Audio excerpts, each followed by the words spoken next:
Hi, Mark. Thank you so much for joining me today. You are very welcome. I'm glad to be here. So, there's a lot we can dive into about meditation and the book that you've written and other things, but I'd love if we could just start by hearing from you about your story and your background and kind of how you came to be interested in the different things that you're interested in and your practice history and just anything that you feel you want to share that's relevant.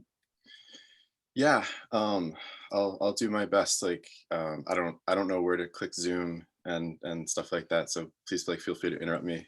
Mhm. Um, so uh, and I've told this story before in bits and pieces, and parts of it have kind of gotten like cached, and then I got bored with the cache things, and then so they kind of got fragmented. So we'll just see kind of what happens.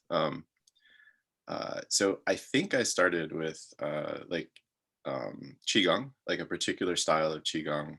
Um, my dad was doing a type of qigong, and I was like, "That was cool. I want to like do something like that too." Um, this was in high school, and honestly, I think I was inspired by X-Men, superhero type stuff, and I figured uh, the maybe the way to get closest to that in real life was to like do these kinds of subtle energy body training type things. um and uh I don't know how much detail, like, so my dad was doing something, well, actually, I don't want to name it. It was a particular style of qigong where they actually hit each other, so it's impact based. And so he was doing this like crazy intense thing that didn't appeal to me, so I picked a gentler style. But I don't know, the whole thing was like just like kind of cool. um, and so I did that for a while, like my hands like tingled and stuff. um, and so I don't know how that segues into kind of what happened next, but um, I suppose from there I became more interested in subtle energy. So I found a particular teacher, to my eternal gratitude, basically formulated his material as like, if you do this, then you'll experience this. Uh, and so I just followed his instructions, and then I experienced something new, something that I'd never experienced before. So it was like, qualitatively different phenomenology. And that was like a real sort of like holy shit moment. Like, it was just so simple. Um, and Qualitatively new at the time. Like later, I sort of came to contextualize that phenomenology with sort of everything else, and it was like less special. But at the time, it was just, holy shit. Um, and so for me, that kind of started, and I thought that his theories were sort of suspect. So I paid less attention to the theory and just more attention to like, if you do this, then you'll experience this, something that I could verify. And so from there, because of that experience, I started sort of hill climbing, where I'd look for material that said, if you do this, you'll experience this. And I would try it out. And I would learn things like refine kind of my own implicit theories about what was going on, do a lot of Google searches, and then sort of pick the next thing. And so I sort of hill climb to like better and better instructions, more crisp, more clear, just for various kinds of energy, mindy sorts of things. Um, and so I think that was very effective for finding stuff, but I think it also missed a lot of stuff too, because if I didn't immediately understand the instructions, or if I didn't get effects after 0 minutes to like a few days or maybe like a week or two, I would often discard things.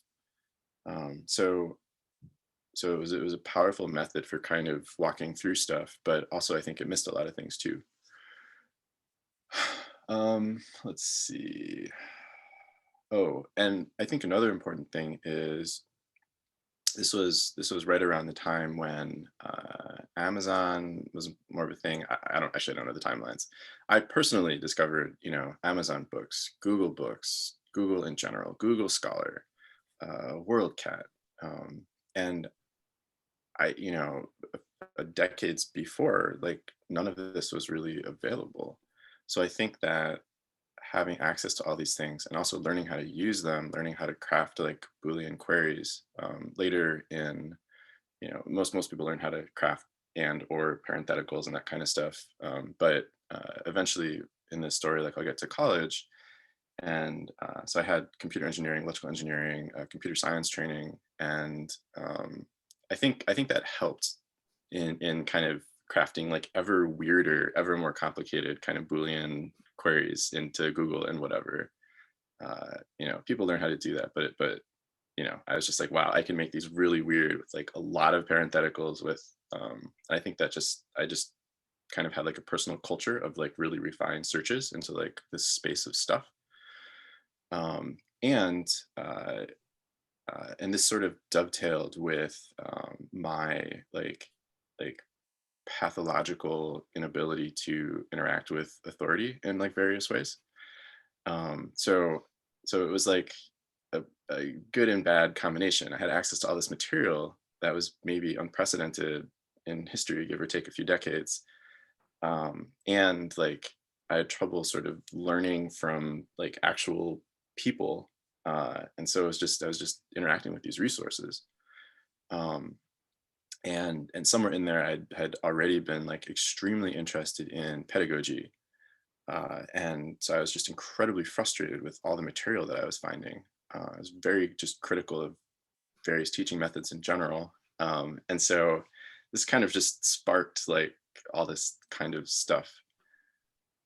Um, and let's see. So I sort of jumped ahead with like college and that kind of stuff. But so back to kind of energy work and those sorts of things. This particular author was also writing about like astral projection and out of body experiences. And so I first pass, like I didn't think any of that was real. But it was like, well, wouldn't it be cool? Like if it was, I should check this out. Um, in part because things about his other work was just so clear and produced effects. So I played with that for a bit, like wasn't all that successful for various reasons. Um, but uh, but there was this online forum, which was also kind of kind of a new thing, give or take a few decades. And so there's this community of practice, and there were a bunch of people in this community of practice who claimed to very regularly and easily be able to astral project, have out of body experiences. And so I was trying to figure out the commonalities between all of them. And at some point, I realized that they were all meditators. So that's sort of where I was like, oh, meditation kind of got on my radar, and I was like, oh, I should check this out.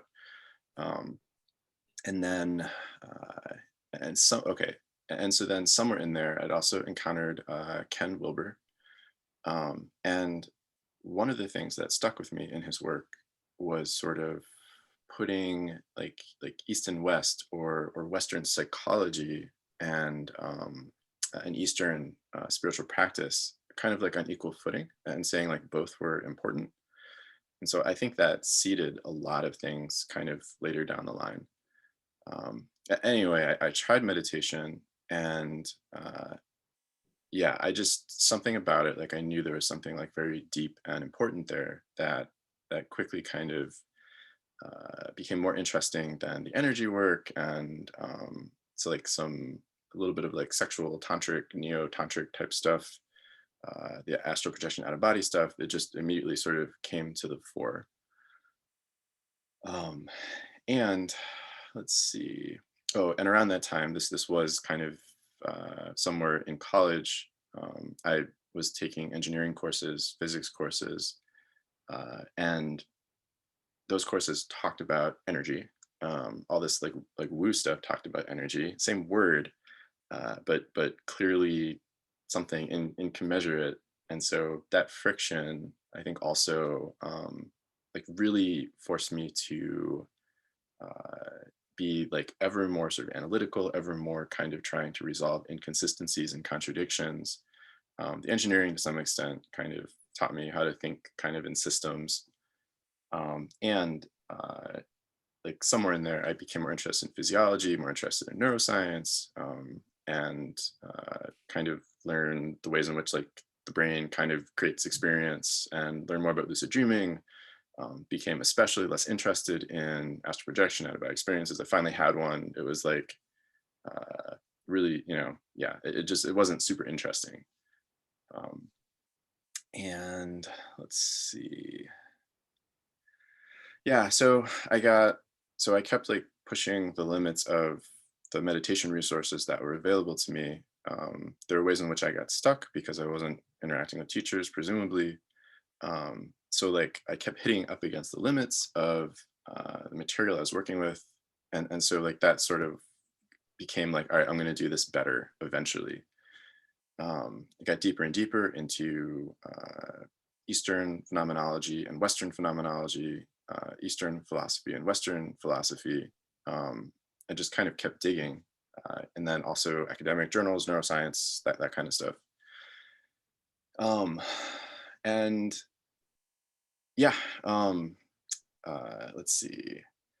And then like fast forward a bunch, I became like disillusioned with meditation because it didn't seem to be producing the effects that I wanted. I became more interested in things like internal family systems type stuff, coherence therapy, and like a bunch of other things kind of in that vein.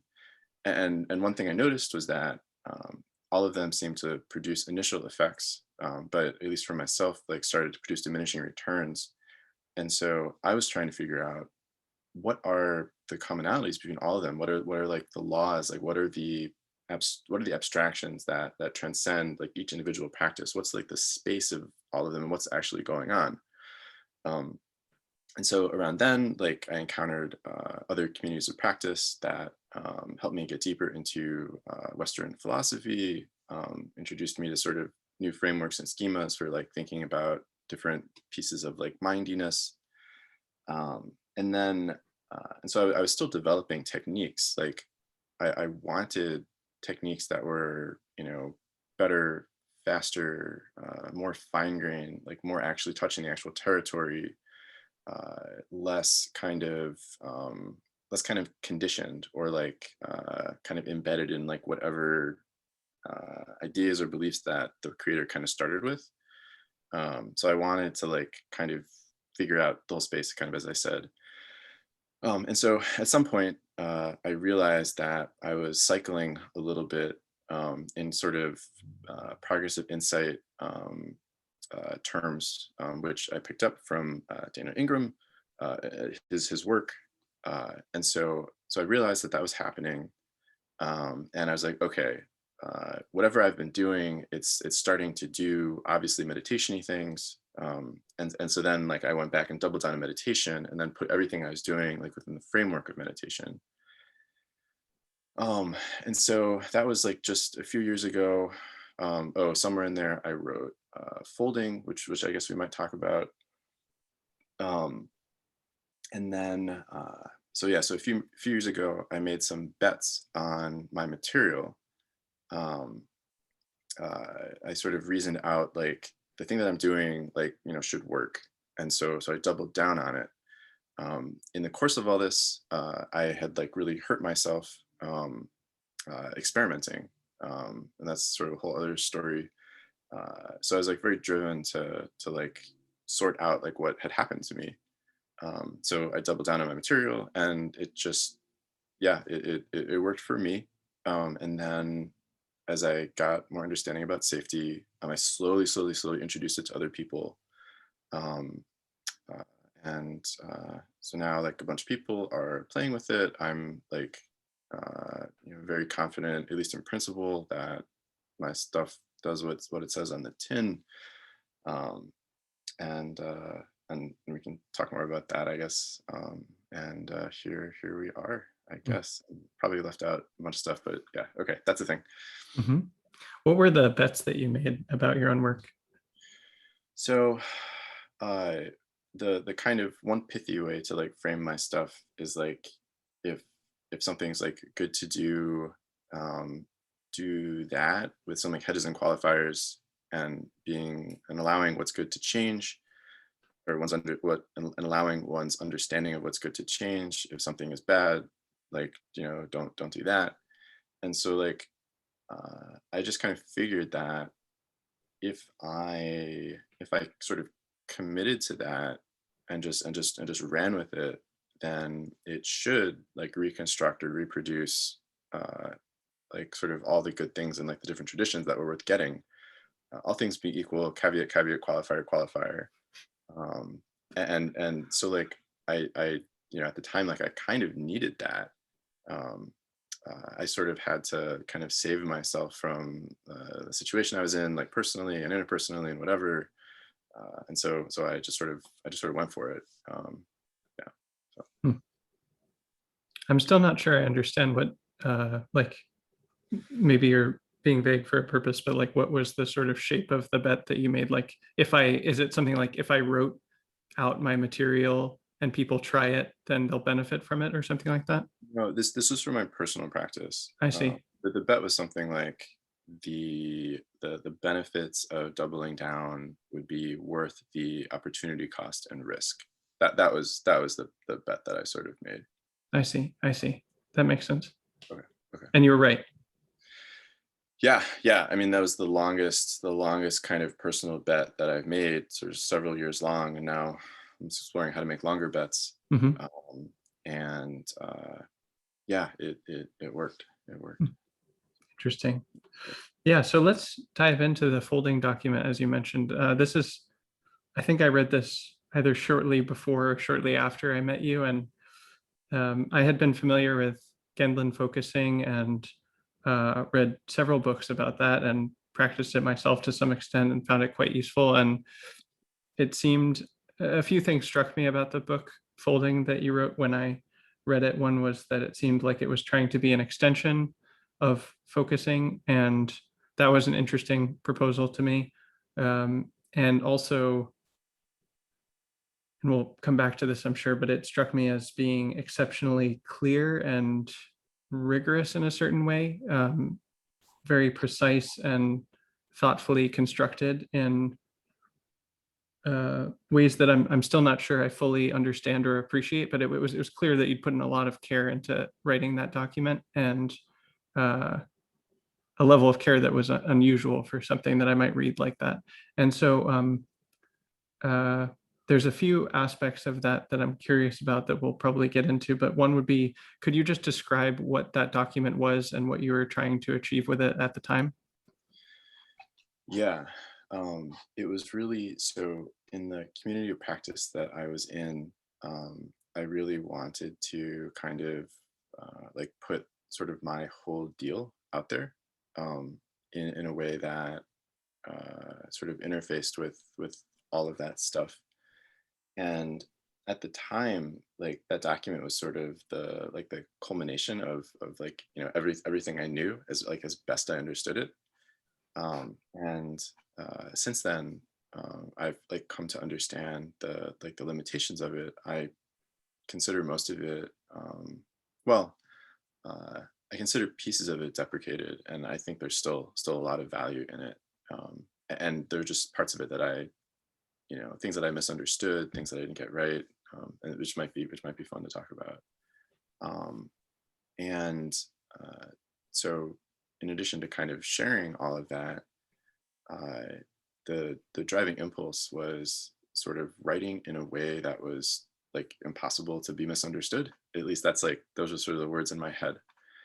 So sort of all of my pedagogy, like all of the resources that I collected, just everything was kind of channeled into that object, and it was sort of so like it was very stressful to write because I was like sort of so afraid of like leaving something out or like missing like a key detail. Uh, and so I actually wrote it in 3 days from start to finish. Wow. Wow. Uh, yeah, I mean, it was like already like sort of ready to like come out, and then it was a long time before I wrote like another thing after that. I mean, I think I was still blogging or something. Um, and yeah, I mean, if there's like tons of typos and stuff like that. I didn't even like sort of really make more than one editing pass like per section. Let's see. So yeah, did I answer? I guess that was still pretty superficial.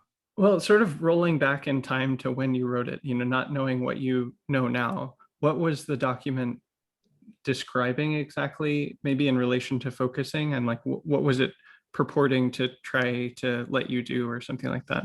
Yeah. So it was sort of a model of mind, an incomplete model of mind, or like a model of introspection.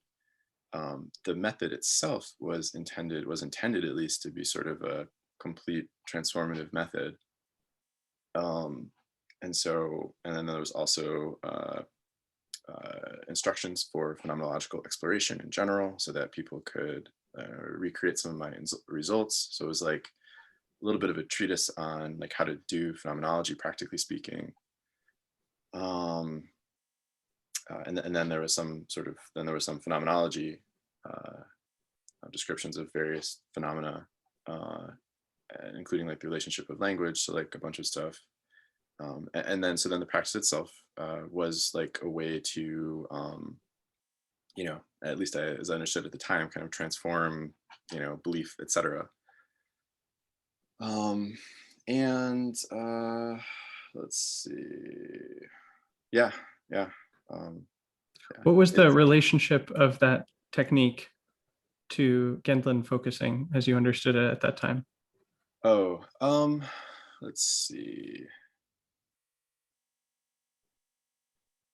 I mean, I guess it was intended to be a superset of focusing, because it was working with, I guess, Genlin stuff. I didn't conceive of it like this at the time, but Genlin stuff was sort of, body, felt senses, and like verbal or mental handles of some sort. And my thing was kind of conceived of as like working with like any mental object, like whatever that was. uh, and so it was like sort of working with things in addition to felt senses, and kind of maybe like a slightly broader playing field maybe. Hmm. Hmm. That makes sense. So what were some of the things that you discovered that caused you to deprecate at least parts of the document? Yep. So one thing was that it it never it seemed to produce a lot of benefits at first, but like lots of other things, there was like diminishing returns, and like things like kind of stalled out, at least in my like personal experience, and I think amongst like the people that were playing with it. I Separately from that, like I know in retrospect that I didn't like uh, my phenomenological precision like sort of worked against me in that my biases about sort of what was in and what was out, kind of with respect to like the method and what to do. I just sort of left things out. Like at the time, I like I care about the body. I was doing like lots of embodied practices, but at least out of that particular practice, like I sort of left out the body. And because I was sort of very narrowly focused on a particular type of phenomenology and its relationship to meaning. Um, so that was the thing that was like just not right. And then much after that, in my current work, I have this like idea of global wayfinding, and folding just didn't have global wayfinding, and I think like that in particular um, sort of made it just not good enough, like just not something that could go all the way, like whatever that means. um, and let's see. Yeah, I guess that's a bunch of stuff. It seems Oh, like and just like the method was not like adequate to sort of eat itself, to sort of get out of its own like biases and blind spots and methodological narrowness. So Mhm. About this wayfinding point, it seems like, if I understand correctly, that's put in contrast to the model of meditation as sort of strength training or skill building or something like that. Can you describe that contrast and what wayfinding is? yeah, so this is like a really big and integral part of my current work. Hmm. uh, and so So the way that I think about things now is there's sort of a body mind system, or like the entire phenomenological field, or just sort of everything, and things that happen to us, or the thing or things that we do, will affect our body mind, or that space. And so one can sort of think about different practices as causing changes to the state of the body mind. And so for me, I was like, all right, what's like the entire space of things that people can do, like how, like if someone was going to make a list of all the things that one could do with the body mind, like how would one enumerate that list, like what principle would sort of generate that list or parameterize the space. And additionally, like what are all the different ways that like a body mind can be, um, and uh, and in like in what ways is that constrained, um, and as part of that, like what are all the different kind of trajectories that a body mind can have. And so sort of literally like all of them, what, like how does one talk about all of that in a way that is can make sense or is graspable. And so that turns out to be really hard because of emptiness and nebulosity and like a bunch of other stuff. But even so, like one can still kind of create schemas that toy schemas that kind of help a person orient. And and so, and maybe as a sidebar, like I think that like all the things that the body mind can be are partially bounded or determined by things that are common to all people, because of like genetics or something, um, and then things that are then ways that people are bounded like because of all their like prior history. So because of like enlightenment or liberation or whatever, like I do think that people can, in some sense, transcend their personal history, but like it's in a way that sort of doesn't leave it behind, that is not separate from everything that has happened to them like before, and is like embraced and accepted and transformed, and but like yeah. um and so the sort of a question becomes like, how does one navigate that space of like things that they can do? How does one navigate that space of like all the different things that a body mind can be? uh, and so um, because of like a lot of luck and interaction with like different people, I kind of uh, in dialogue with other people's material, I hit upon kind of using these concepts of good and bad.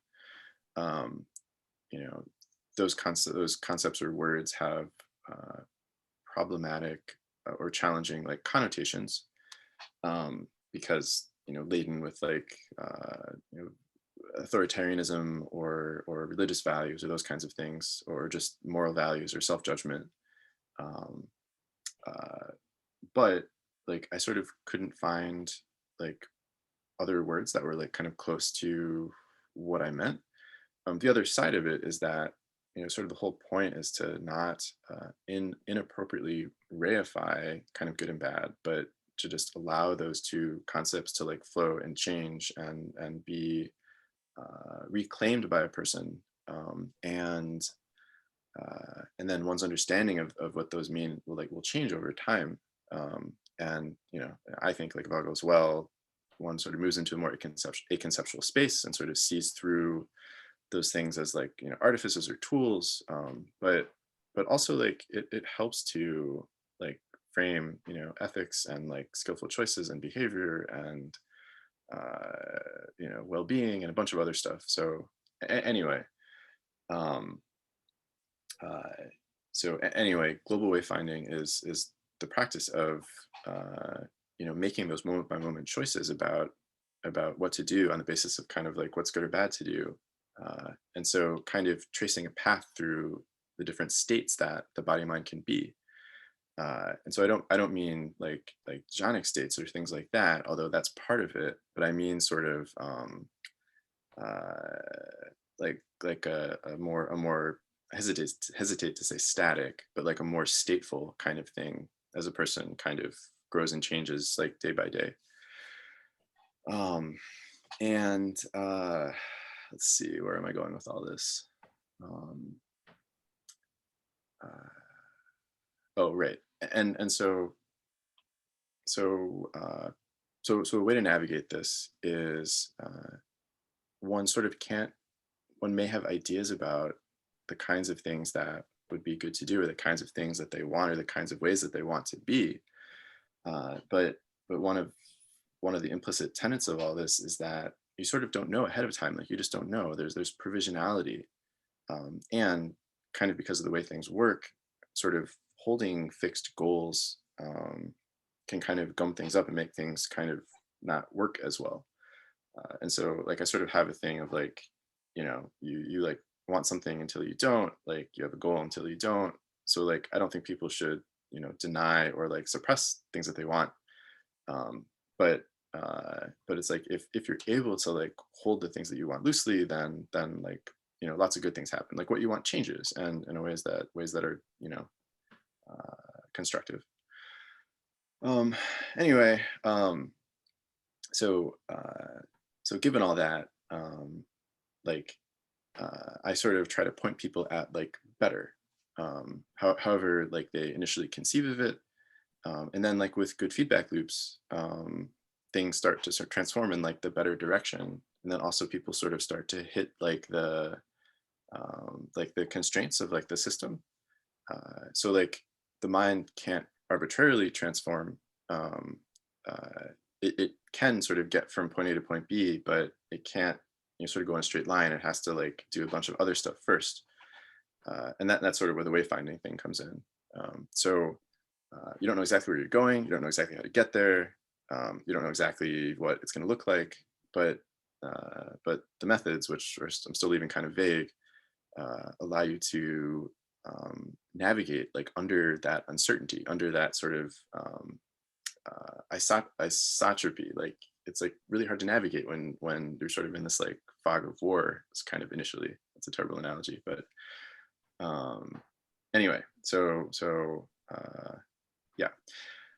And then I think that a lot of the best methods like implicitly have something like global wayfinding, and I've tried to make that more explicit. So yeah, okay, all right. Anyway, that's yeah. So what, since the folding document, you deprecated it, and then you've created this new book that's or built around some of these insights. Can you talk about what the intent behind this book is and how you're approaching it just from the top level, big picture view? Yeah. So the goal of it is to have a resource that sort of obviates like the need for me. It's my hope that the current version or some future version, like if everyone who's using it like dies or something, that like if someone encounters this book, decades or 100 years later, 1,000 years later, depending on what's here and what people are, they'll be able to kind of like restart the lineage, as it were. So like that's what the document is for, um, and also like it's sort of lots of teachers are fine, but it has sort of an anti-authoritarian ethos where people are supposed to use it as a resource to kind of find their own way, and so like in their own words, on their own terms, and the document like tries to be a complete resource to do that. um, Hmm. Yeah, I'd like to ask about the style of it, and uh, the style is notably different from the folding document. You said that the goal of the folding document was to have it be impossible to be misunderstood, and it seems like you don't have that goal maybe in the same way for the new book. And I'm curious how you would describe what the style of the book is and why it's written the way that it's written. Yep. So there's a lot of reasons for like um, why it's written the way it is. Some of the most persistent reasons are I Wait, can you wanted, just describe first how you would see the style? Because I could describe it, but I'd be curious to hear how you would describe it before you say why it is that way.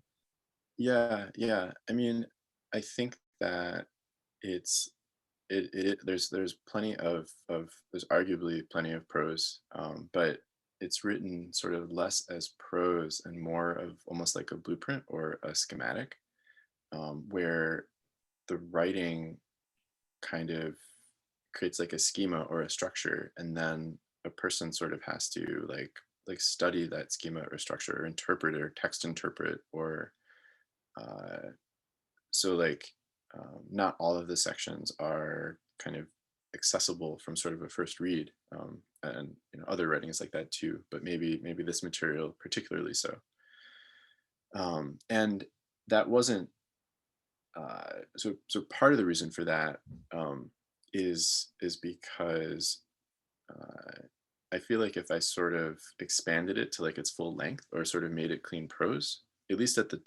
least at the time I started writing, I felt like I would have to write 30 book length treatments or something like that.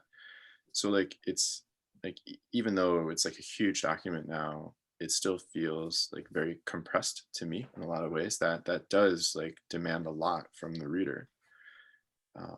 And so like I wanted some balance of compression and practicality, and like this is like kind of where I landed. And part of the reason that I landed there, and this is sort of the other piece of why it's written the way it is because I wanted people to either sort of bounce off of it, to stop reading, or to read the whole thing. And so it is very polarizing. Um, and the reason for that is I think that people practicing meditation can become unsafe, like both to themselves and others. And so at some point sort of during the journey, and so I wanted to try to select for people that would kind of complete the journey. uh, and it doesn't mean someone has to kind of read it all in one go or whatever. I think people dip into it, and read it piecemeal and that kind of stuff. But uh, as far as I know, people who sort of start doing that, slowly like return to it again and again, and so it like becomes like a touchstone for practice, which was that works. That works. Mhm. Good. So maybe we could talk about, I would love for this next section of the conversation if we could get uh, kind of a very simple, understandable understanding of that schematic or that shape and what it looks like. And so just from reading it the other day, and folks can see a video now of me walking through about 2 hours of an initial pass of the book. Um, the sense that I got was, well, one, there's a lot of warnings about how it's not safe and how meditation's not safe for various reasons. But if you get past that, um, it seemed like the basic idea, very basic idea, was there are a lot of preliminary practices that you could do some of those. And then when you're ready, it seems like maybe four main things. There's a lot more than this, but maybe like something called a meta protocol, P0, P1, and P2. And then there's other up to 10, I think, like protocol numbers, but it seemed like P0, P1, and P2 were the big ones. Did I get that sort of shape somewhat correct, or would you Yeah, clarify that? no, that's definitely somewhat correct. Totally. Um, uh, before I jump into that, I just Hmm. want to add a little like a Hmm. tiny thing to the Please. security thing. So yeah, I wanted to acknowledge something like the document is like still a work in progress. Like initially, in a lot of ways, I was like kind of writing for myself first, and then over time, like I am working to make it more and more accessible. I think it has become more Hmm. accessible over time, metaphor Definitely. stuff like that. Thanks. Uh, and so yeah, so I just the document is not perfect. Hmm. Hmm. It goes without saying. And there's some of the places where it's barely prose, it's just because lack of resources or prioritization and stuff, and Hmm. not because I think that that's definitely the way that it should be. So I want it to be more accessible, and part of conversations like this is like the beginnings of like understanding how to do that. Yeah, it seems a fair. mm, to me, it seems like you were aiming for something large and ambitious that was far bigger even than the folding document. It's incredible to find out you wrote that in 3 days. But it seems like you were aiming for something much bigger and sort of optimizing for speed of publication and iteration Yeah, rather than early polish. Is that fair to say? yeah, exactly, Mhm. exactly. Yeah, Which makes sense. I think, I've mentioned this before, but I might as well get it on the record since this is recorded, that like part of the reason that this second book is, at least historically until recently, as you said, you've made a lot of accessibility updates, including just formatting the book in a way that's making it readable. But part of the reason that I've at least bumped off it is knowing how accessible and clear and precise the folding document was, and it's like the opposite of that. So it's like personally painful for me. Like I don't know, the analogy is coming to mind that like there's a band that I really liked that had an amazing first album, and then their second album is like totally off the wall and like not my thing. But the album is changing, so it's moving more towards something that I like quite a bit. And I mean, anyone that watches the video that I'm mentioning the other day will see that I did quite like a lot of the stuff that I found in there. So yeah, that's part of why I want to dive deeper into this. But does that all seem about right about the yeah, process of writing the book? yeah, yeah, totally, totally. And there's sort of another thing where like I have a bit of like an engineering computer science background, Mhm. and so like I made use of analogies and models and stuff that were maybe easier to first pass kind of grasp by people with like similar backgrounds. And so now like I'm trying to preserve that, but then also like have better on ramps for just people who come from different stuff. Weirdly, like it's kind of bimodal because like a lot like people who've had sort of no kind of like STEM training or whatever, like people in like theater and that kind of stuff. They see like a long list of like things to do, and they just like know what to do with that. They're like, oh yeah, like I start picking things off the list and like playing with them, and so it's been like a really interesting kind of response, where like very engineering type people, and then just people who are like immersed in communities of practice, like just sort of immediately know what to do. It's very interesting to see like the speed of uptake between sort of different kind of groups of people. So, Hmm. That's interesting. It occurs to me that like I'd read a bunch of philosophy and phenomenology, and the folding document was really written in a style very similar to that. I'd say it different as well, exceptionally clear and precise in certain ways, but it felt a lot like um, in the flavor of reading something like oh, I don't know, it's not an exact comparison, but something like Heidegger, you know, Merleau-Ponty or something. Different as well, not the same, but maybe that's part of why I felt at home. Whereas, yeah, there are a lot of like mathematical comparisons and engineering comparisons, and sort of, and I can figure that stuff out, but it's not right. as it doesn't feel as much like home territory for me. Yeah, no, exactly.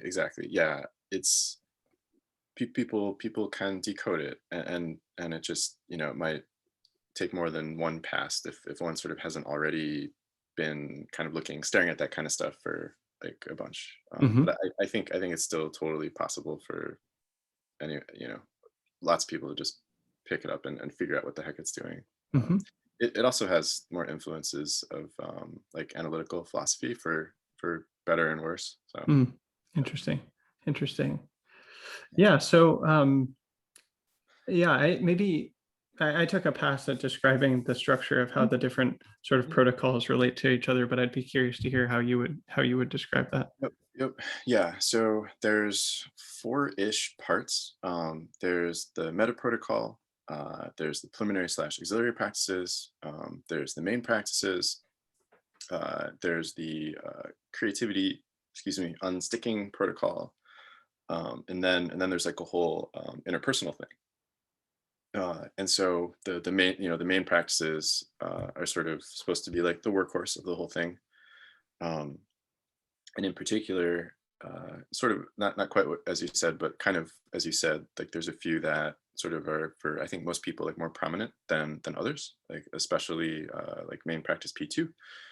Um, and So like if someone is just getting started, so the main practices are specified sort of very abstractly, um, at a very high level of generality, which I think is like really really important, because it allows for like many things to kind of fall under them as sort of, part of the practice. But that degree of abstraction can make it sort of hard to kind of get into them, to kind of know what to do. And so the preliminary slash auxiliary practices are intended to kind of qualitatively like fill out kind of the space of things that can be subsumed under like the main practices. So the main practices are sort of supposed to be like a closed set, like they're all like interrelated in like a particular way, which I haven't sort of fully built out yet.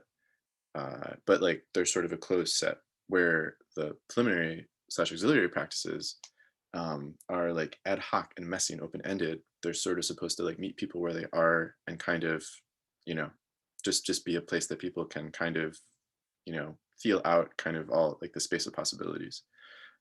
And it's preliminary slash auxiliary because not just at the beginning, but anytime, someone can like dip back into like that space of possibilities, like if they get stuck. Um, and so the meta protocol then is kind of an extra sort of error check on the doing of the main practices themselves. And it's like a very important piece. Like it sort of embodies like the spirit of kind of error checking, and is like sort of in some ways like really the heart of like global wayfinding. Um, so, uh, verbally or intuitively or like in the spirit of the meta protocol, you sort of ask like, well, what am I doing? What's happening? Like, is that good? Like, am I actually making progress? How do I know? How might I be able to tell? Like, if I don't know? So like, it's sort of like loosely speaking, kind of allows a person to kind of add like an extra check kind of on themselves. And this can be, before or after kind of a practice session, or this ethos can be like interleaved with practice.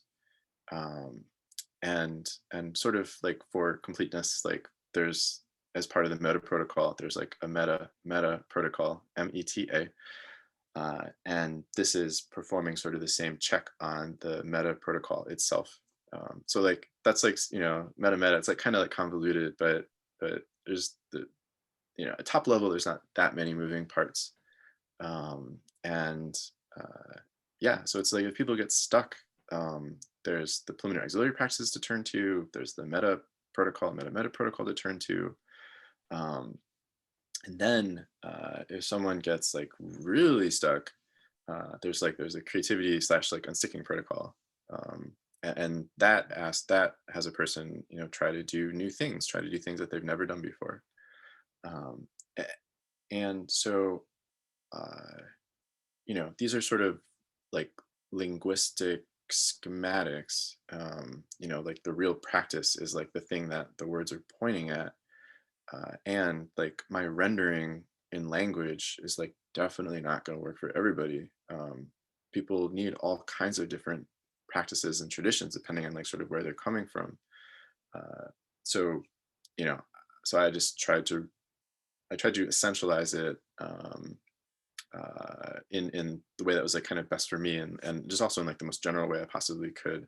So I know that like a lot of people are working in other traditions, but they sort of use my material as like kind of like a touchstone, because it's like, and I believe it's like sort of so schematically complete that they can use it as like a sounding board to find things kind of left out of their practice in other traditions. Uh, yeah, and so it's still like a lot of stuff, So I have like sections that give kind of suggestions for sort of where to spend one's time initially and kind of how much to put there.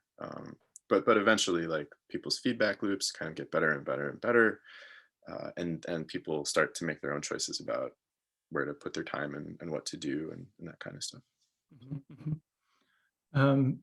Can you give some descriptions of some of the main practices, the ones that are more central that someone would spend more time on? Can you explain those in a simple sort of hand wavy kind of way? Yeah, totally, totally. Oh, and I just wanted to add, like, for accessibility, I've started to create like quick start practices or on ramp practices, which are intended to be like sort of super pithy and like plainer language, and so that's like another on ramp besides the preliminary slash auxiliary practices. Um, Mm, but yeah, so with respect to the main practices, like main practice P2, which is like I think for most people is like kind of the workhorse, although people make use of all the other practices as well. Is something like if there's something um, good to something's kind if there's something good to do that one can keep doing or start doing, um, do that. Uh, if in the doing of that one finds that one doesn't succeed, then stop, gently incline towards stopping the trying completely. Um, so that's like kind of a mouthful and kind of like a garden path like sort of sentence, and I can maybe repeat it, and then in addition to good, which is keep doing or start doing. There's also like the bad side, which is if there's something that bad that's going on where one can stop doing it or gently prevent it from happening. uh, so there's just like an equivalent side of that. If one can do it, then one goes ahead and does it. If one does not succeed, then one inclines towards like stopping trying completely. Uh, and and then there's additional language about kind of allowing or like participating in that happening. um, uh, and so like yeah, it's sort of hard to say, but it's like it's just laid out in text, and it's maybe a little easier to just kind of reread and reread until it kind of makes sense. Um, and so like all the qualifiers, all sort of the phrases that are kind of tacked on, are intended to get at like a certain precision with respect to kind of what's going on. So like at the very end, there's like allowing or participating in that happening. So this kind of gets at a distinction between sort of like bottom up or top down, where a lot of what the mind wants to do, ultimately, loosely speaking, is to like sort of be more effortless, and sort of spontaneous. And so that last part is sort of to help a person be more like bottom up and less top down. um, the section kind of in the middle about like if you it says, or like if you can, and then like but like if you can't, like incline towards stopping trying completely. uh, this is so that like a person sort of doesn't apply kind of like excessive force on trying to get it to work, like if it's not like immediately working. Because I believe that, and it's borne out by experience, that sort of trying to kind of make something happen, as a lot of traditions know, is sort of like fabrication generating or like karma generating, and just becomes like really problematic. And so like if one finds that something that they're trying to do isn't working, then you sort of gently stop, and you also kind of take down the scaffolding and all the cruft that you sort of clean up after yourself if something is like not kind of going. Um, so uh, yeah, so parts of it are like rendered still like very messily, but like everything is there for a reason, and I think, and it seems like some people like really appreciate that, and are willing to sort of um, take time to let each kind of piece of it sink in, because it's sort of all there for a reason. hmm, hmm.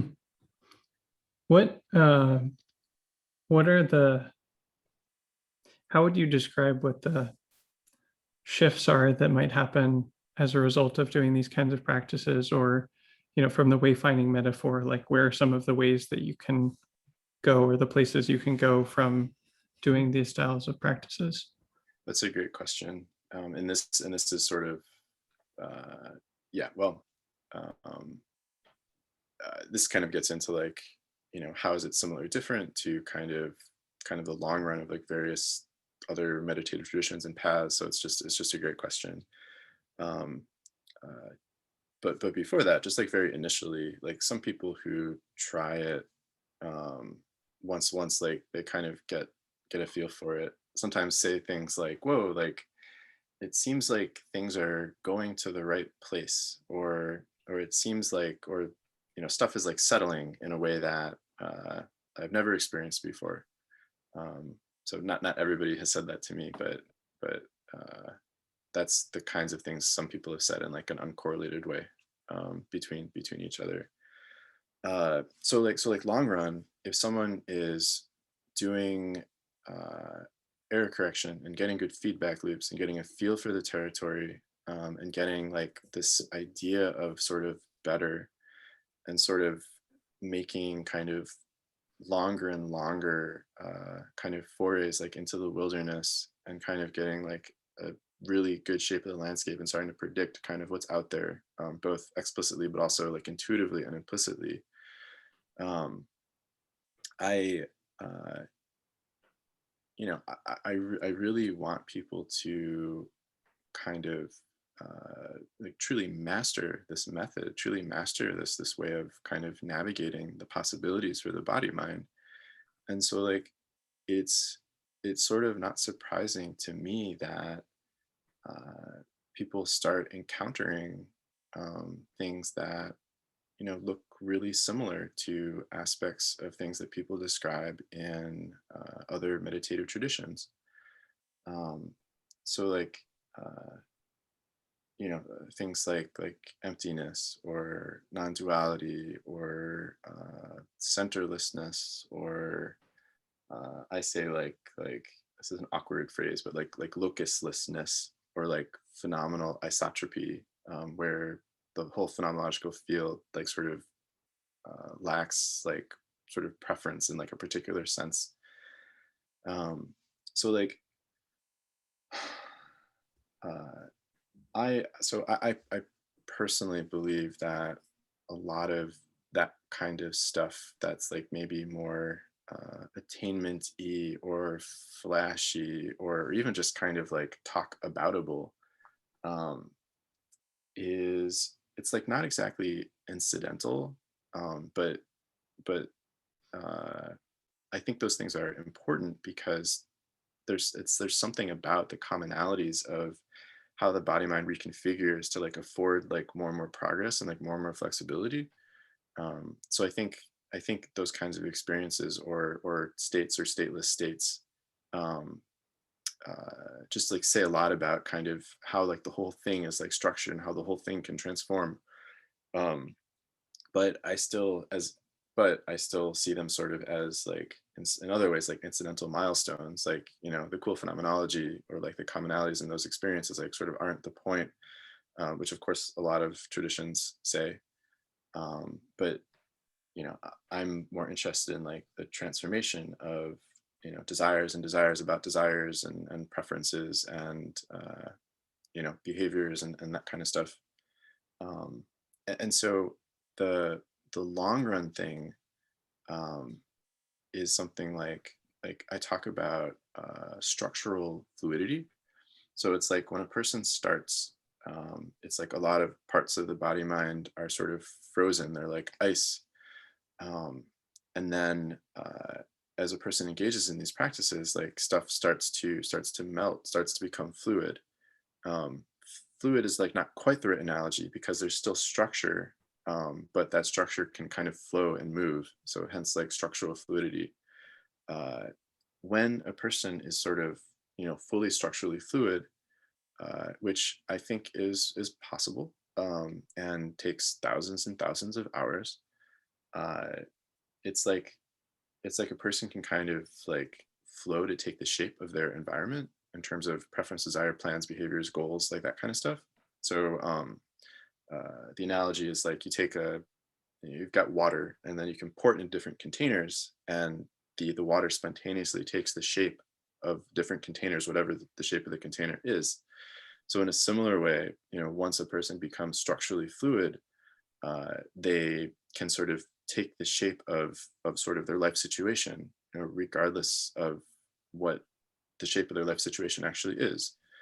Like notably though, like that includes like you know proactiveness, desire, like intimacy, goals, excitement, whatever. So like taking the shape of the thing like includes like sort of all like the great stuff about like being human, which will look different for like a long run meditator, but like uh if all the good stuff that a person concludes is like actually good, like they might like lose track of it sometimes like along the way, but like they get to have it all back like at the end. Otherwise, like almost by definition, like they're not done. um and yeah, so yeah.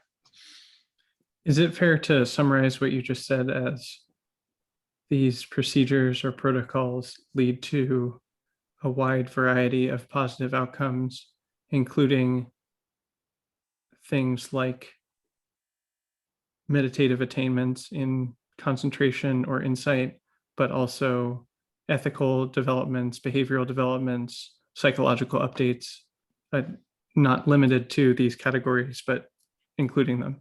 Mhm. Yeah, exactly. Um I think there tends to be different kinds of convergence too, because it's like, you know, uh, good stuff that's like sort of good for lots of people, like, stuff like in the wisdom, love, compassion type space. Like, I think that most people long run will sort of find their way to those things, like, not by accident, because of like deep commonalities between like all people, and like what body and minds are, and like what like life on earth currently is. So like I think huge variety, based on contingent life experience and life situation, as well as like a kind of convergence as well. But notably, like, as per usual, like, no one has to take my word for it. uh, if the practice is adequate, if the practice is like sort of worthy, like, people will like subjectively just find their way there and find themselves there, like in their own words, on their own terms, like in a way that's good for them, in a way that they conceive of, that fits like their whole situation, like slash a conceptually slash everything. So like, yeah, so personal global wayfinding, but like unsurprisingly, similarities like pop up. Hmm. Uh,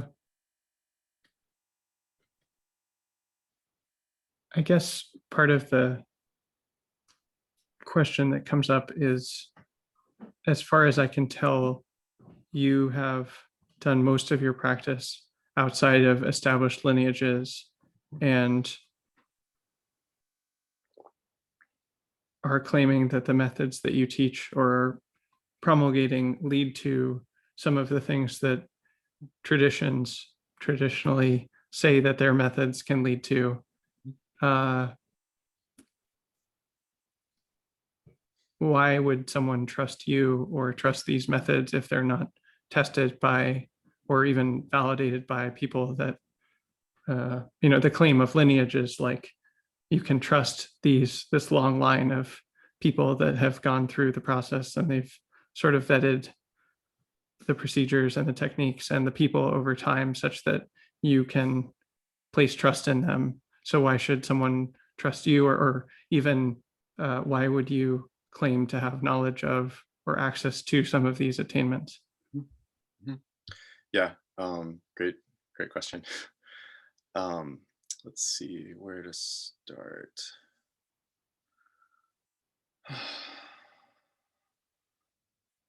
Well, part of it was, this was kind of the initial problem that I was trying to solve in the beginning.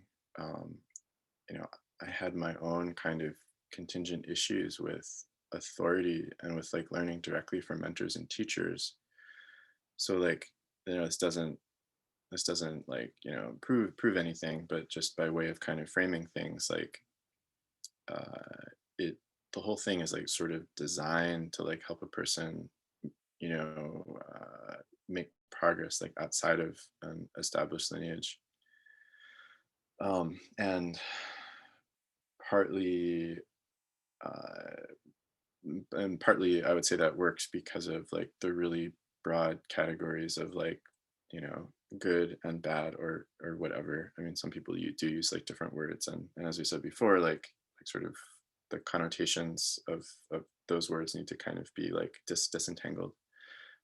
And then there's the other piece with like the meta protocol, um, which continually is sort of asking a person about, improving like their feedback loops and stuff like that.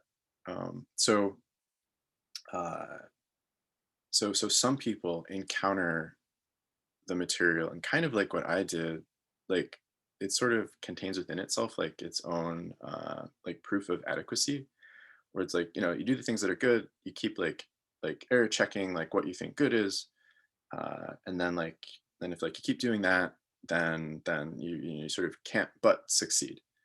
um, Bazillion qualifiers and caveats on that, like, otherwise I wouldn't have written, the huge thing that I did. But like that sort of like wayfinding core, some people read the document and they're like, oh, okay, like that's like sort of like the, inductive claim or whatever. Um, so some people see that and kind of, decide to give it a try, kind of based on that sort of self proof or something like that. But like, given all that, you know, kind of as you alluded to, it's like the priors on anything like that working are, vanishingly small. Like it's kind of insane to like uh try to, create like a new non-syncretic like complete path, whatever, kind of out of whole cloth, like even if it like, draws upon like many different things, um in part because, as we sort of alluded to, like the dangers are real. Psychosis, crippling muscle tension, high blood pressure, stroke, whatever, like very, very physical dangers, as well as, of course, psychological dangers. Um, and, like almost all traditions, like somewhere have some kind of like warning label. Um, and, and also like the timelines like can be so long. I know for myself, and I've heard stories like this in other traditions as well, where it's like, things seem to be working for like, thousands of hours, like clear sailing. And then like sometimes like pretty abruptly, you hit a wall or something like terrible happens. And, without kind of good methods or like a good teacher, that can be like incredibly hard to navigate. So this is partly why all the warnings are like on my stuff. So like in terms of sort of why to well, yeah, so in terms of like why people might want to trust me, um, I've tried to put, everything in the document, so that people can like evaluate the claims and implicit arguments for themselves, and and like slowly dip their toes in and kind of, build up like their trust over time. uh, for myself, like why would I dare to put this kind of thing out there? Like why in the world like would I trust myself to do that?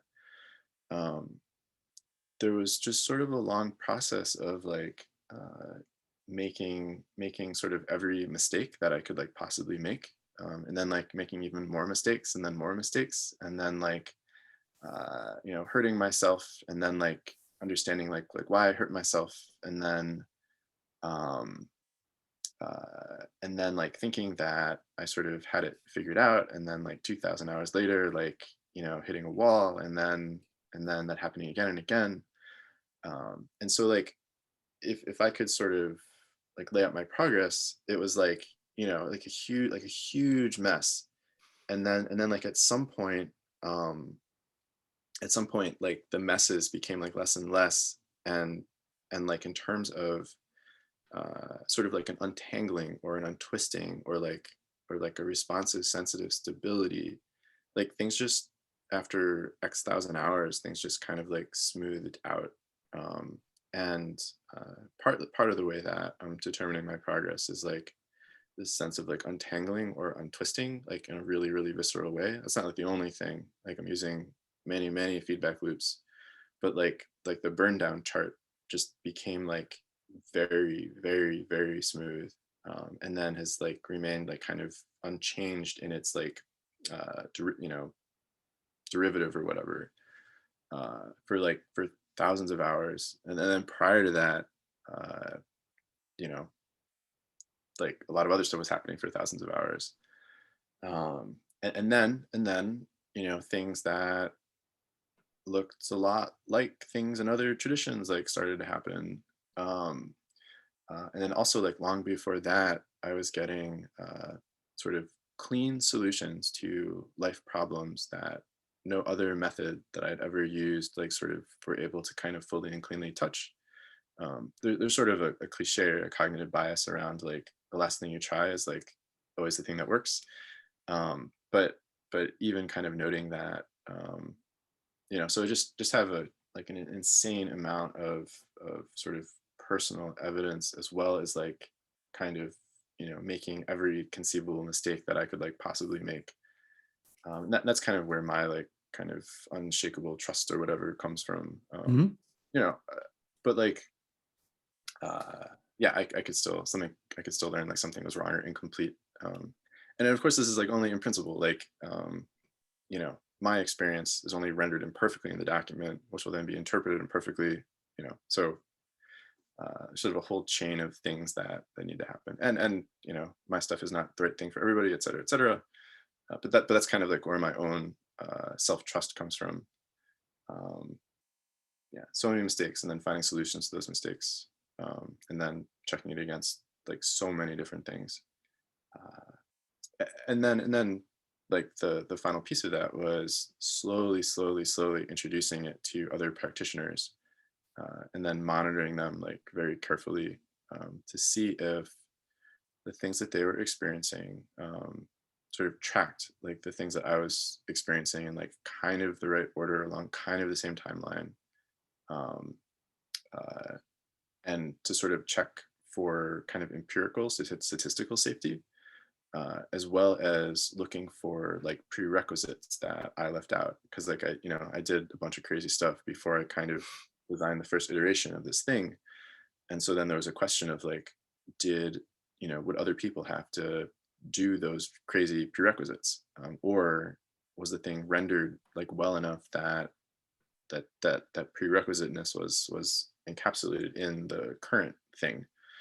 um and it seems like it.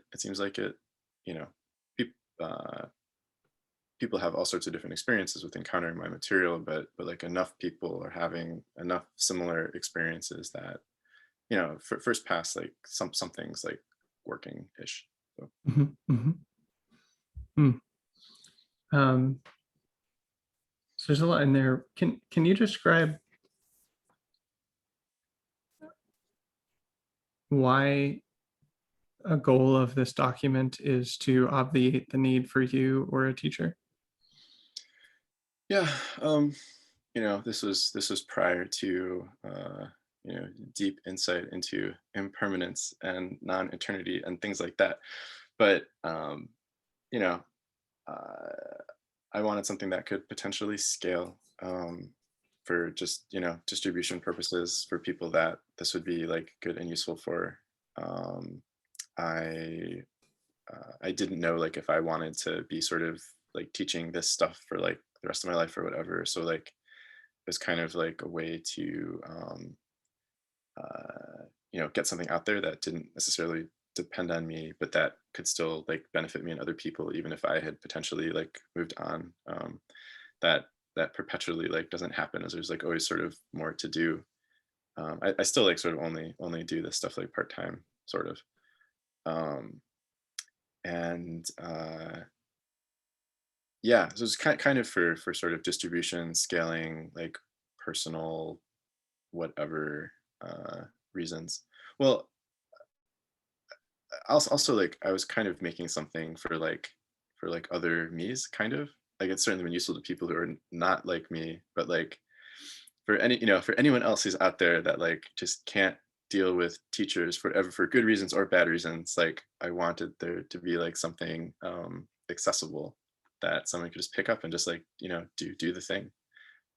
So yeah, so partly for those reasons too, just a love letter to everybody like me, but more than that. So Mhm, mhm. Very interesting. Um, yeah, one thing I would be interested in hearing you talk about as well with the book is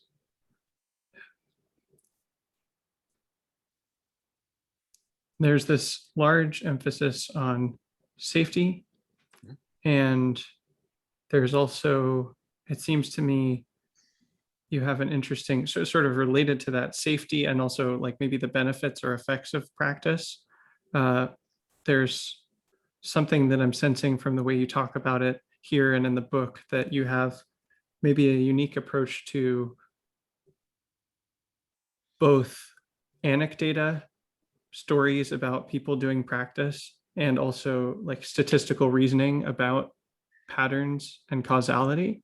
And I think, yeah, in general, accounts of causality are something I'm very confused about with respect to meditation. I had a thread about this recently that I'm just like, for me, I'm at a point where I'm just like, I make almost no claims about causality with meditation. I'm very suspicious of them, of like, this leads to that, or in a broad sector of things, because it seems so complex and situational and context specific, where like there's so many variables with people, and it seems specious to make like one size fits all claims of this leads to this, basically, where there could be, problems, benefits, whatever it is. And so I'm curious how you think of that kind of thing, where it seems like you're kind of juggling on one end, really valuing stories and anecdata and looking for patterns from that, first person reports, and then also really it seems like you're kind of yearning for, desiring models that take into account like statistics, causality, that can robustly make claims like this leads to this. And I'm curious, does that characterize what you're doing fairly? And if so, how do you relate those two kinds of things between anecdata and rigorous claims? Yeah. I mean, sort of sort of behind anecdata and behind statistics will just be sort of my, you know, best sense of what I think is going on, like, held provisionally because of the limitations and contingencies of, the lifetime data that like I will have kind of encountered from my like limited viewpoint. Um, and so, um, yeah, I guess for starters, like because because I wouldn't necessarily be able to interact with everyone who uses my stuff, and like people might be interacting with material without having like a teacher or a mentor. I've definitely erred on the side of kind of putting really extreme warnings on things. um and so like part of that is like, what do I want to say, sort of by putting like the most extreme thing, um that like even if like there sort of aren't good like probabilities attached to that, um it gives a person maybe like an idea of sort of tail risk, or like low, at least the very least low probability, like worst case like scenarios. Um, but also like it it is like kind of its own filtering thing where I know some people, this is I guess anecdata as well, like some people will encounter those warnings and be like, like just fuck this, like goodbye. And other people will be like, I don't know what to make of this, but like either the material, this guy's like crazy, like I'm not, like what are these insane warnings, and like um and then some people will be like, all right, like these warnings like exist, like let's read on and like see like what the relationship is between these warnings and like what the text like seems to say in my own experience. And so like the warnings are kind of a part of that polarization. um uh, just as sort of an anecdote, like um for like a bunch of reasons that like which we may or may not go into here. I tell like pregnant women to be careful about using the material. And so an interesting thing that happened, which I didn't expect, is that um, like a couple of women, like maybe more actually, uh, were kind of interested in my material, kind of read those warnings, and actually like reached out to me to kind of ask for more detail. Um, and so, just maybe for the podcast or whatever, like I'm not a doctor. This is not medical advice. I did not give medical advice. Um, but like we sort of talked about it, and they made the decision to practice anyway. And because we'd had that conversation, I was personally comfortable with that. Mostly not that uh, you know not that they were necessarily going to listen to me anyway. Um, but it's just it's like a bit of a barrier where if people don't feel adequate to interact with like the stated claims, then first pass, like it might not be the like best thing for them to engage in. But some people will encounter those claims and then and then just like do something different, or like do something like very like personal and careful. So like that that is like a little bit of sort of an esoteric dimension, or like a dick move or like something like that. But I at the time at least I didn't know how else to uh, you know make it less likely that someone would pick up the material and get hurt. So like that's kind of where the extremity of the risks and warnings are coming from. So I guess like back to anecdata versus like statistics and stuff like that. Um, yeah, I mean there is that tension. Like I'm sort of uh, very informally, honestly. Like I don't have like a document or spreadsheet somewhere, kind of accumulating like case reports in my head, both like from personal interactions as well as like stuff I've seen on the internet that look kind of like the things that look good or bad based on like my sense of kind of what's going on. Um, as well as kind of extrapolating from studies about kind of meditation side effects, which are in other traditions and like not about my material per se, and just kind of you know taking all of that and kind of like using it to like sort of make statements like hopefully somewhat like qualified and hedged. And doing that has tremendous limitations, and then on the one hand, and tremendous like potential biases and blind spots. Then on the other hand, like there's also a sense in which that's kind of what everyone's doing anyway, just doing the best they can on the basis of like everything they've encountered, and then trying to like make decisions and say things. So I try to be mindful about kind of how I'm using anecdata and sort of second and third hand statistics, uh, and kind of as you said, like I'm also a longing for more rigor, better science, more studies, like that kind of stuff.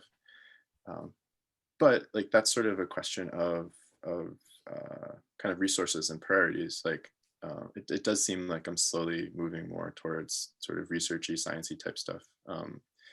I have like a little academic training. Like I have a PhD in bioengineering, and sort of my encounter with academia, like certainly influences my like approach to like research in science and epistemology and stuff like that. Um, you know, uh, that being said, like research design can be very hard depending on the kinds of questions that one wants to answer. And so like I'm trying to be mindful of that too as I'm thinking about whether to pose particular questions or collaborate and that kind of stuff. But like that's kind of like inevitably like inching towards like something like that, which is fantastic. So yeah, I'm looking for collaborators, with science research training, and I'm sort of feeling things out with a few people right now. So Is it fair to summarize the way you relate to this as anecdata where necessary and rigorous research where possible? yeah, I mean, as well, like being mindful of the limitations of rigorous research as well. But yeah, generally, like go science. Mhm, uh, mhm. like I'm, you know, uh, I'm loosely a materialist slash like physicalist. Um, that's like sort of held in emptiness and provisionality and like whatever. But like like I'm like a big fan of like molecules and fields and forces and neurons and physiology and uh, yeah, I have engineering background and whatever. Mhm.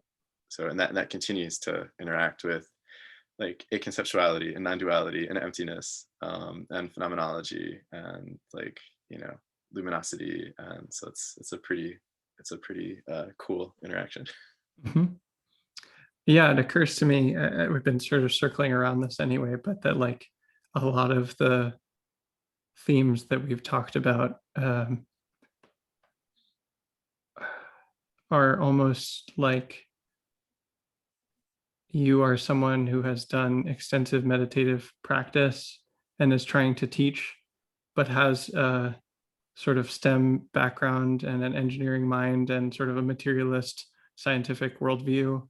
And so you're bringing that lens to the way you practice and the way that you teach. Is that fair to say? Yeah, yeah, I think so. I don't know. I wouldn't put it quite like that, and I don't know how I would put it, but that seems fair. Yeah, Some asterisks on that and qualifiers or something like that? yeah. I don't know what they would be though, because it's like Mhm, I'm like, oh man, I don't know if that feels amazing, but it's like I can't really argue with it. So mhm. Well, to the extent that you would clarify it or qualify it or extend it or correct it, I think that that's a really interesting space to tease out what exactly the qualifiers are, or to totally. the extent that you wouldn't argue for that position in the first place.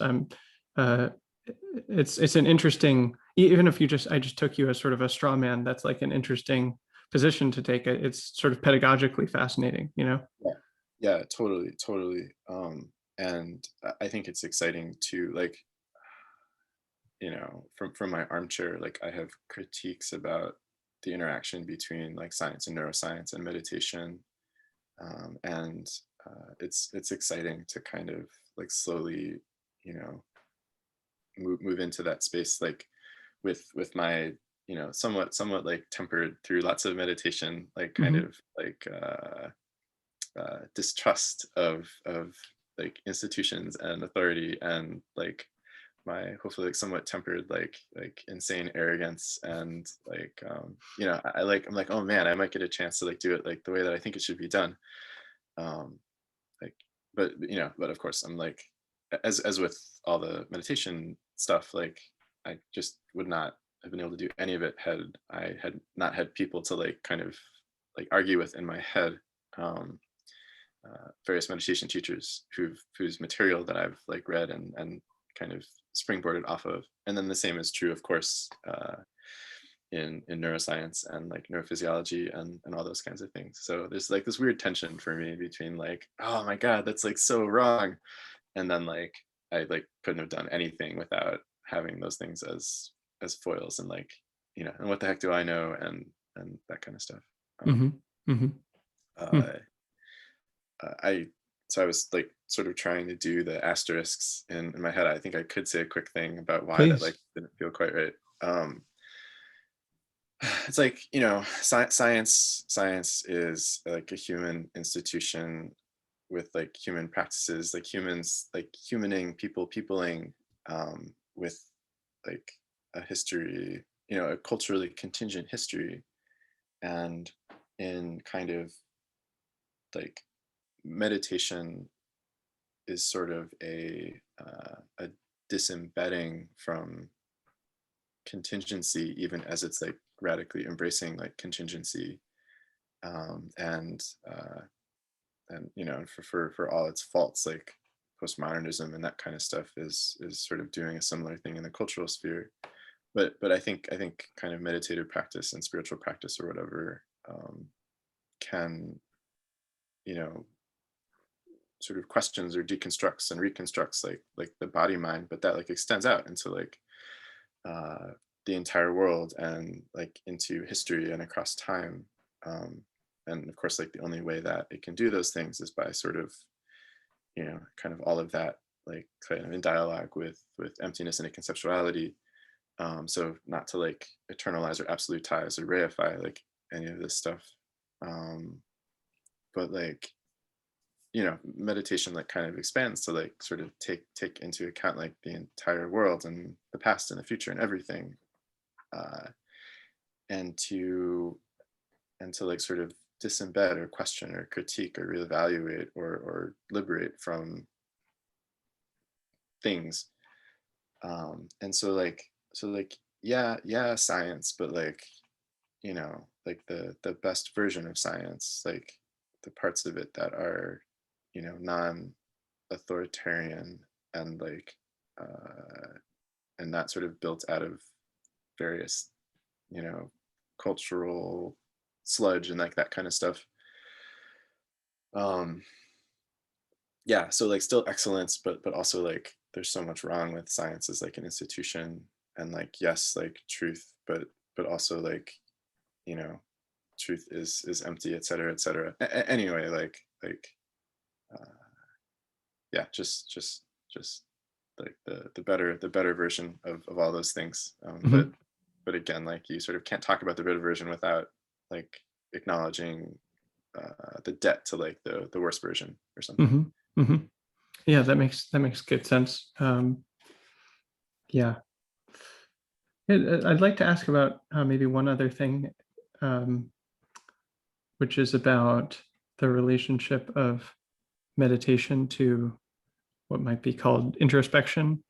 Uh, I've there's some private communities that you and I are both in that and a number of people in these communities have sort of played around with your work and your book and your practices. And one of the things that I've noticed from the people in this community is that they seem to be exceptionally good at introspection and problem solving and discerning psychological, interpersonal problems broadly conceived. And there's this particular sort of flavor of this kind of introspection that I've noticed as well. And I'd be curious to hear you talk about that kind of introspection and what its role is and how that relates to some of the practices that we've been talking about. Mhm. Yeah, so I'm sort of bouncing a little bit, getting a little energetic because this is like a really interesting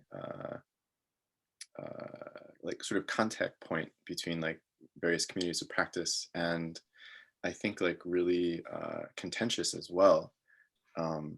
I don't know about kind of like the whole space of traditions, but I think that some contemporary traditions or communities of practice like kind of like denigrate, a therapy or introspection or being like in one's like stuff, and they sort of feel like, that's not the real thing, that's not spiritual practice, that's not meditation. um, and so, for the podcast, first, like, I'll note that, I am not a licensed mental health practitioner. I don't do therapy, whatever, blah, blah. um, and do not diagnose and do not talk about like clinical terminology with people and etc. Um, uh, so like, I think I sort of know where these meditative traditions are kind of coming from, where they see people kind of being lost in their stuff for years or decades, um, where they're like, kind of like all up in their heads and don't seem to be really making progress. uh, and then I think I don't know if this is true, but I think like some teachers have the experience of like sort of finally getting the student to like do the thing, and then finally things like kind of like quicken and like start to take off. um, and like, at least for myself, and I imagine not to like typical mind, that maybe other teachers too are just sort of longing for other people to see like the potential of like what's possible, or it's just like you don't even know like what's possible, and we'd be so excited, so grateful, like so happy, like if you had kind of like the holy shit experience of like, um these like states and stages and like stateless states, and like, uh how much it costs, and those costs aren't for everyone, but also like how good it can be. um you know uh um taking into account like all the caveats about the sameness between like, enlightenment and normal everyday experience, and all that kind of stuff as well. um but like, so I think for myself, like there's this hope that people will kind of like have that quickening, or like really get in it or something like that. Um, uh, and but at the same time, I don't think that sort of being in one's stuff or introspecting, or kind of engaging with like the content of daily life is separate from uh, meditative practice or progress. To my mind, it's like same playing field, same body mind. Uh, I think that sort of supra mundane insights are not different in kind or quality than like, figuring out how to like do a particular math problem or figuring out a relationship problem. It's like the same stuff. It's the same body mind stuff, and like the super mundane insights or whatever like feel special, um because yeah, I mean they do sort of go a little deeper, like they can change like sort of the very being and seeming of the world like from the inside. But that's partly just because it's sort of gathered and refactored and untwisted like comparatively sort of more kind of body mind stuffness. It's not different body mind stuff. I don't think that at the deepest layer, the mind is sort of working differently if one is kind of had like a whoosh of like emptiness, or like things are sort of getting like non-dual or whatever. Um, like the basic operating principles are still the same, the bare metal, as it were. And I also like don't think that kind of the raw sensations of uh, that some traditions like focus really intently on, uh, those are empty too. Like those are, phenomenologically nebulous as well. Those should not be like inappropriately reified as well. Like, practically speaking, like there's something kind of special about them. But in another sense, like they're no more or less special than kind of any, phenomenology, ontology, conceptualization, a conceptualization, or whatever. And so like, um, so that like includes kind of the, relationships, intimacy, sort of making good choices, like deciding like what to invest in, like trying to figure out what's happening in the world. Um, so so I believe that.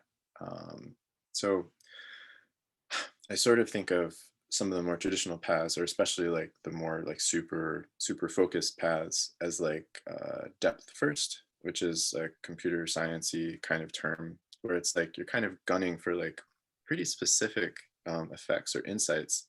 I hope this is, they'll say this is a straw.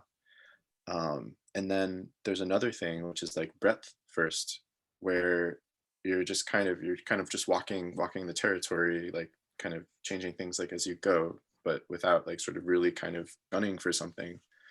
Um, and so I believe that breadth first, or like being in one's stuff, will actually inevitably, inexorably lead to like all of the, no self impermanence, whatever the thing is for people's particular tradition. Like you can get there kind of doing like the introspective thing, in part, or it's like you have to do the introspective thing like after you do that stuff. And I think the ride can be like a lot gentler when you start with like the introspective stuff.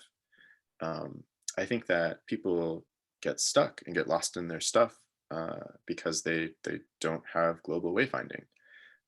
But if you sort of add global wayfinding into the mix, then I think kind of introspection or stuffness becomes a lot more productive. Uh, has like more of kind of a gradient or directionality to it, and eventually people sort of have like kind of like a quickening, as it were. And so uh, I just think it's all the same thing, um, which is masked if there isn't sort of this global wayfinding component. And so that's like kind of where I'm coming from. uh, like um, uh, let me know if I'm rambling too much. Like in my practice instructions, like reverie or daydreaming is like very, very prominent. Like you're explicitly supposed to let that happen. And I think that um, that's necessary for things to kind of hot swap and refactor. Like sort of a person kind of has to go away for that kind of stuff to happen, because it's like sort of all the same like stuff. And so yeah, so I think a lot of practices are like really unbalanced and ultimately counterproductive, and like either a person gets stuck, or one way or another they have to like unlearn a ton of stuff. um and so like I'm just like, well, why not just do that stuff up front, and you won't get stuck if you have something like global wayfinding. Hmm. um, so. I'd be curious to hear how you would describe what people are doing in this community. And I think maybe I could report what I'm seeing, and then you could say if you're seeing anything different or if you would describe it differently. Sure. Um, so this community is like a Slack community, and there's a lot of channels. There's a lot of different channels, and more channels than I've ever seen in any other Slack. And typically people have their own channel that is just about them and their issues, or maybe they have multiple It's channels. like an old school Facebook wall or something. Yeah. Yes. Yeah. Yeah, right. Uh, and in these channels, people are reporting things about their life, maybe about their practice or their relationships or their work or things that they're working on in general. And they might be just status updates, but they might also be like sort of talking out loud about how they see the problem and what they're trying, and what they're getting stuck on. And then other people are sort of weighing in their channels because it's social, and so they'll reflect things or ask questions or say this worked for me. And um, so there's kind of a group of people doing this together for each other, and it's sort of a shared introspection activity.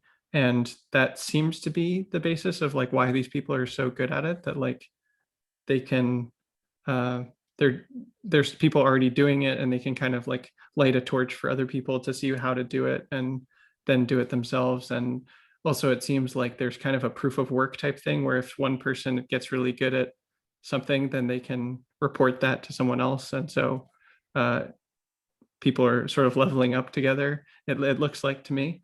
um, does that match what you're seeing, or how would you describe what people are doing, or is there anything missing from that description? No, that seems like pretty good. Like I, people are also sort of doing things that look more obviously like meditation-y from the outside. Like there's channels to talk about like various practices, and people like ask questions about meditation, more traditionally seeming meditation type stuff too. So I think it's like super broad. Um, uh, and like yeah, I don't know. I want to like emphasize something about how how kind of like flat it is. I guess like there's sort of no uh, some people like may or may not like know more than others, or be at different places along different dimensions. There's kind of that like proof of work dimension. But I don't know. I think it's in some ways like I think it's like pretty egalitarian and like charitable and like careful and compassionate and like patient. Um, so yeah, I don't know. Yeah, I don't know. Yeah, I'm glad you pointed out that. Definitely seems true. uh, is there anything that's sort of adjacent to all of the topics that we've talked about that you'd like to say more about, or talk about, or share? I don't think so. There's no sort of like burning. Oh man, like we didn't talk about that. Like I wish we had, or like that sort of recontextualizes. Like as I'm saying, there's like maybe one thing that I'll see if I get more like kind of as we're talking. But uh, I don't know. Yeah, I just other than that, like I just really wanted to. Uh, yeah, just like thank you for like this extended opportunity to kind of I don't know, talk about all this stuff and like your questions and everything. I I sort of did my like crazy thing like kind of alone, and then like sort of carefully like shared it with like other people who I thought that like it might be safe for, and and sort of slowly kind of going like more public as things like seem okay. And now like I'm kind of uh, slowly advertising a little bit more, or like trying to dialogue with like other communities of practice, and um, yeah, I mean like I don't exactly know now sort of where you see yourself in terms of lineages or communities of practice or etc. But uh, like all that being said, like I think you are the no matter how much or little like sort of traditionally immersed you are, like you're the most sort of semi-traditionally immersed person like I've like talked to so far, because I just in an extended patient careful way, because like I just don't know how to know, I don't know how to have like certain conversations yet, um, although I want to. So uh, this is like a pretty big deal and like kind of emotional for me. Like I know like I don't think you're not like a representative or a figurehead or like a um you don't presumably speak for anything, but like I still uh I'm talking to someone who's had contact with somewhat more like traditional stuff, in like an extended like sort of patient real-time synchronous kind of way. um Mhm. so I don't know, I just think it's a big deal. I'm really grateful. So I'm really glad that we could do this. Yeah, definitely. I'm glad as well. I think this is something I mentioned recently on Twitter, but when you're having a dialogue with someone we both follow, that I'm really interested in respectful cross-tradition dialogue, and those conversations are very hard to have. At least for me, I personally find them very hard. And I think the attitude that I'm coming from is both like, and this is something I've wrestled with really on the podcast, is like there's a lot of people that I'm interested in talking to, but I'm aware that having a conversation like this and recording it and putting it out there is in some ways kind of an endorsement of someone and saying like, I think that they're good. And especially with this kind of stuff, I want to be like very careful about endorsing things kind of for the same reason that you have all these safety warnings of like I don't know that the things that you say are true, or uh, about your own practice, or about what these techniques lead to. I don't have a reason to think you're lying or malicious or something, but like this is very important stuff that's consequential. And so I want to hold that responsibly. On the other hand, basically, it seems to me maybe two things. One, oh, that no one's really doing a good job of bringing practices to this contemporary culture for this world. And that's the kind of thing that I'm most interested in. And so that requires this kind of conversation to happen, I think. And then also,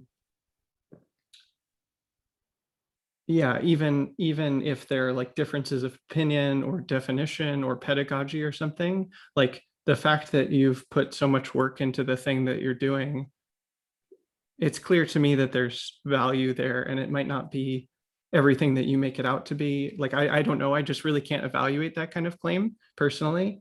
But there's enough in there that's like signal and not noise, and especially along the lines of this first thing of how you bring techniques and pedagogy to this culture, which, as I said, I don't think anyone is doing exceptionally well. And so that's a lot of why I've been interested in wanting to find out more, because even though it's tricky to evaluate these kinds of things, especially outside of, there's sort of a lazy move of like, if it's associated with a lineage, I can probably just like hand wave it and be like, this is reasonably trustworthy. But if it's outside, it's like all bets are off. But there is enough interesting stuff there that it's worth diving into and having a conversation about. Totally, totally. Yeah, I think it, it's sort of hard to know like kind of where to put one's time and energy. Like Twitter, may or may not be like the best space to like affect the world or something. But like at least on Twitter, it feels really silly to say that. Um, yeah, I think it's really challenging because it's like, I think often like there's sort of back channel conversations, and like which honestly like I have not been that great at doing yet. So if those sort of haven't happened, then it's like, who the heck is this person? Like they're saying like sort of really weird stuff that, in some ways like directly contradicts like the way that it's like, I talk about the things. And then so I personally like am sort of careful about engaging with certain kinds of claims because I don't want to give like certain people who I just don't know very well, like certain kinds of airtime, because of like whisper network stuff, or because of, I just kind of get like a weird sense, or like I think the things that they're saying are like potentially like harmful, and like and I just know like the same thing is happening with me. Like, people are making the same kinds of like thin slice calculations about like interacting with me, and um, yeah, I think the whole thing is like really hard, and some of it solvable just by having patient conversations like behind the scenes, um, but but yeah, I'm just sort of mindful of that. So someone whose Twitter handle and display name I don't know how to pronounce, um, made the point, or made the explicit point, which I think a lot of people sort of know implicitly, that a lot of the ontology is actually pedagogy, and like a lot of Mhm. the disagreements are sort of pedagogical, like, and that's like going to be conditioned on people's own experiences and their experiences, like, teaching or being taught, or and so like there are sort of practices and methods to like kind of sort through this kind of stuff, uh, sort of having like charity in dialogue, or kind of you know defining all of our terms, or like mapping out like the disagreements or arguments, or um, and like, and sort of, or just sort of having that ethos as one sort of carefully like has these conversations, like uh, anyway, like that those things are not necessarily always like the right thing to do, and often the better thing is just to kind of vibe. um uh, in any case, like I think kind of having like commensurating and like having those conversations is like possible in principle, and kind of as I think you said, like it's really really hard in practice. um but I personally am starting to do it more and more, and you're doing this podcast, and I think everybody wants it. I think, well, not everybody, but I think a lot of people want it. um is it okay if I do just one more ramble? Please. Okay, so there's that, and then there's like one other thing, which sort of may just be in my head, like might not be part of the dynamic, but I recognize that what I'm doing is potentially like a little bit disruptive. Not just because I'm this like rando like saying like these weird things, but because of the way that I'm like trying to obviate myself. um there's business ideas around like bundling and unbundling and like stuff like that. Like I'm kind of doing like a weird unbundling, where I'm sort of trying to render everything explicit, and then setting that aside from myself. um it's almost like an open source model, where people, the source code is public, and then people sort of sell consulting services or something.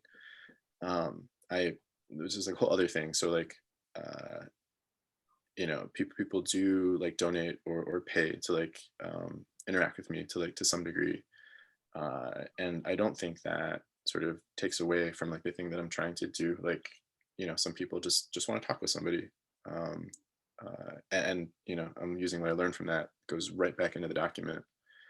um but uh yeah, it's just different than, kind of different than like what a bunch of other teachers are doing, like where there's like a strong reliance on, not intentionally but maybe like reliance on like esotericism, and like the teacher is sort of the central source of like information or something.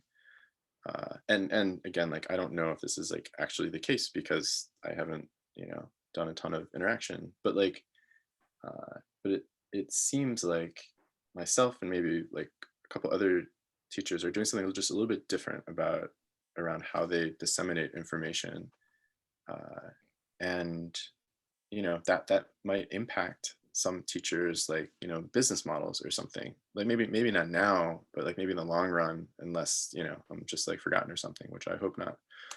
uh, but I just wonder if there's this additional dimension of disruption, or commoditizing your complement, or bundling and unbundling, or something that is a little bit different than what's come before, for better and worse.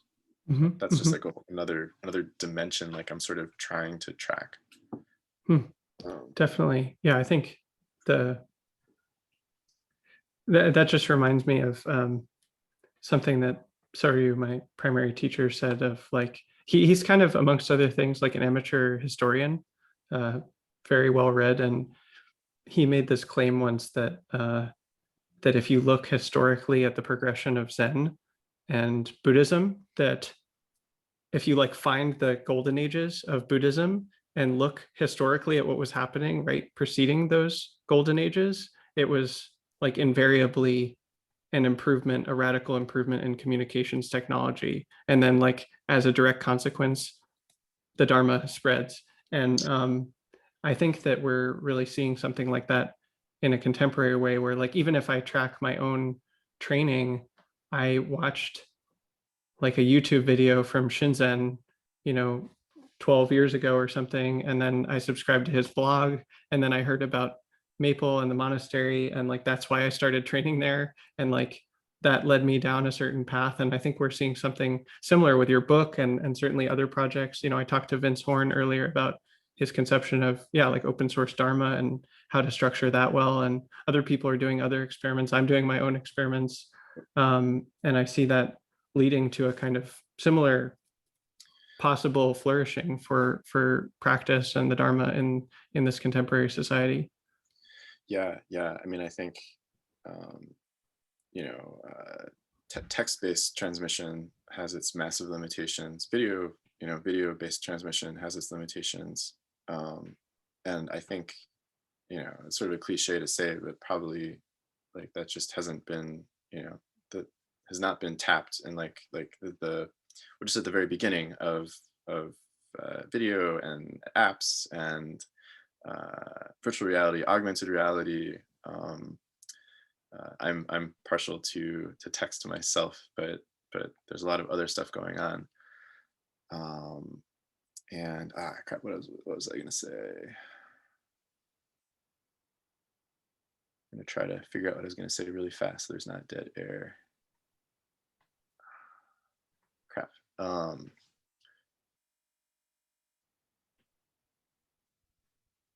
right, well, it'll hopefully come back to me.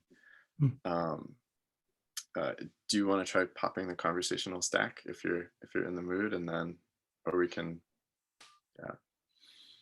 I don't have anything else really to say, and seems like a good place to close out the conversation. Okay. Yeah, there's, well, sometimes it happens. We can, I guess we can leave it there. Yeah, well, thank you so much for talking to me, Mark. We covered a lot of territory and I think really gave people a sense of what you're up to and what your work is, and appreciate you going into such depth about it. Yeah, it was my pleasure. Okay, until next time, I guess. Until next time. Yeah.